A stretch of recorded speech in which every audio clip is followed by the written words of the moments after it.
مولاي صل وسلم دائما أبدا على حبيبك خير خلق كلهم مولاي صل وسلم دائما أبدا على حبيبك خير خلق كلهم حبيبك خير خلق كلهم. ناظرین السلام علیکم ورحمۃ اللہ وبرکاتہ. میں ہوں آپ کا میزبان انصار عزیز ندوی اور آپ میرے ساتھ فکر و خبر کا خصوصی پروگرام صدائے حرا دیکھ رہے ہیں.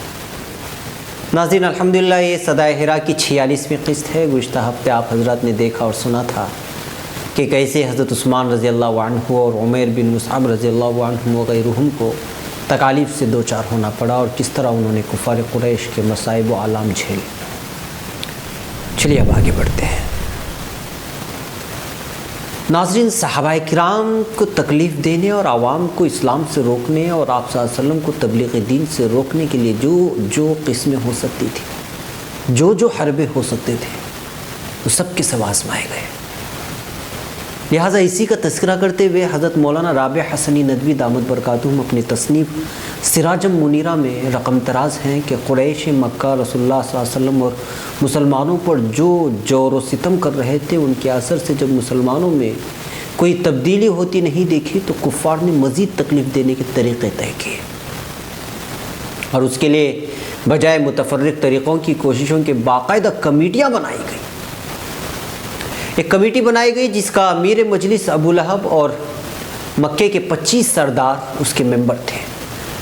اس کمیٹی میں حل طلب سوال یہ بھی تھا کہ جو لوگ دور دراز سے مکے میں آتے ہیں ان سے محمد صلی اللہ علیہ وسلم کے تعلق سے ایسی بات کہی جائے کہ وہ آپ سے ملنے اور آپ کی بات سننے سے بچیں، تاکہ وہ لوگ آپ کی باتوں سے متاثر نہ آپ کی بات پر دھیان دیں. ایک نے کہا کہ ہم نئے آنے والوں کو بتلایا کریں کہ وہ کاہن ہیں. ولید بن مغیرہ بولا میں نے بہترے کاہن دیکھے ہیں، لیکن کہاں کاہنوں کی تک بندیاں اور کجا محمد صلی اللہ علیہ وسلم کا کلام.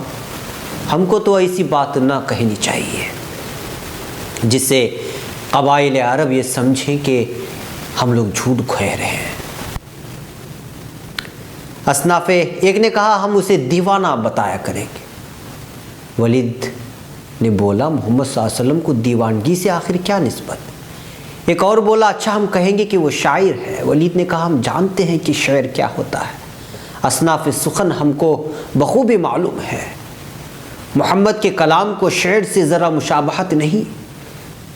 ایک بولا ہم بتایا کریں گے کہ وہ جادوگر ہے. ولید نے کہا جس طہارت و لطافت و نفاست سے محمد رہتا ہے صلی اللہ علیہ وسلم وہ جادوگروں میں کہاں ہوتی ہے.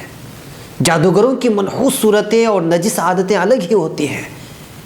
آخر اس کمیٹی نے مندرجہ ذیل ریزولیشن پر اتفاق کیا کہ محمد صلی اللہ علیہ وسلم کو ہر طرح سے دق کیا جائے، بات میں ان کی ہنسی اڑائی جائے، تمسخر اور ایذا سے اسے سخت تکلیف دی جائے، محمد کو سچا سمجھنے والوں کو انتہا درجے کی تکالیف کا شکار کیا جائے.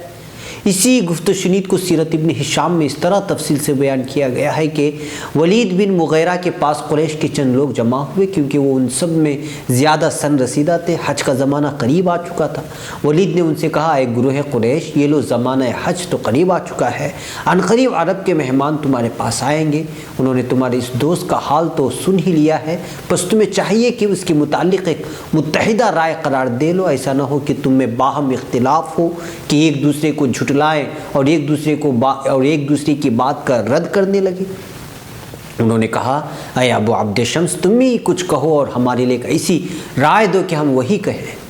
اس نے کہا نہیں تم ہی کچھ کہو میں سنتا ہوں. تو انہوں نے کہا کہ ہم کہیں گے کہ وہ کاہن ہے. تو اس نے جواب دیا نہیں واللہ وہ کاہن نہیں، ہم نے کاہنوں کو دیکھا ہے، وہ کاہنوں کا گنگنانا یا کاہنوں کی قافیہ پیمائی نہیں ہے. انہوں نے کہا تو ہم اسے دیوانہ کہیں گے. اس نے کہا نہیں وہ دیوانے نہیں ہے، ہم نے جنونیوں کو دیکھا ہے اور اسے جانتے ہیں. اس کی حالت اختناق نہیں، نہ اختلاج کسی وہ شیطانی وسوسی کسی کیفیت ہے، کوئی کیفیت اس طرح کی نہیں ہے. انہوں نے کہا تو ہم اسے شاعر کہیں گے. اس نے کہا وہ شاعر بھی نہیں.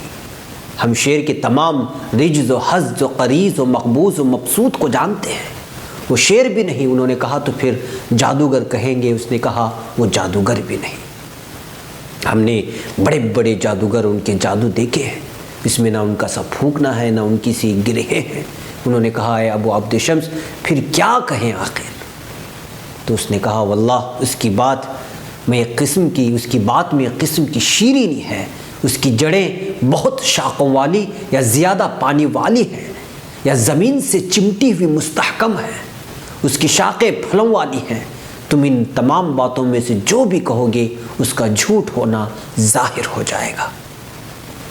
ہاں، صحت سے قریب تر بات یہ ہے کہ اس کے متعلق کہو وہ جادوگر ہے، ایک جادو بھرا کلام لے کر آیا ہے جس کے ذریعے سے باپ بیٹے، بھائی بھائی، میاں بیوی، فرد اور خاندان کے درمیان تفرقہ ڈالتا ہے۔ اگر سب کے سب اسی بات پر متفق ہو کر ادھر ادھر بکھر گئے، جب حج کے زمانے میں لوگ آنے لگے تو یہ لوگ ان لوگوں کے راستوں پر بیٹھ جاتے، جو شخص پاس سے گزرتا اسے آپ سے ڈراتے اور آپ کا حال اس سے کہہ ڈالتے۔ پھر کفار قریش نے ایسا ہی کیا تو جن سے ملتے یہی کہتے۔ حج کے زمانے کے بعد جب لوگ اپنے شہروں کو واپس ہوئے تو آپ صلی اللہ علیہ وسلم کے متعلق یہی خبریں لے کر وہ لوگ واپس ہوئے اور پورے عرب کے تمام شہروں میں یہ بات پہنچا دی گئی تھی۔ ناظرین، اس کے باوجود کیا ہوا؟ کس طرح کفار مکہ کے منصوبے ناکام ہوتے رہے؟ یہ سب کی سب تک تفصیلات اگلی قسطوں میں بیان ہوتی رہیں گی۔ وقت ہو چلا ہے، یہاں اپنے میزبان کو اجازت دیں اور آپ فکر و خبر کے ساتھ جڑے رہیں۔ السلام علیکم ورحمۃ اللہ وبرکاتہ۔ مولاي صل وسلم دائما ابدا على حبيبك خير خلق كلهم مولاي صل وسلم دائما ابدا على حبيبك خير خلق كلهم مولاي صل وسلم دائما ابدا على حبيبك خير خلق كلهم مولاي صل وسلم دائما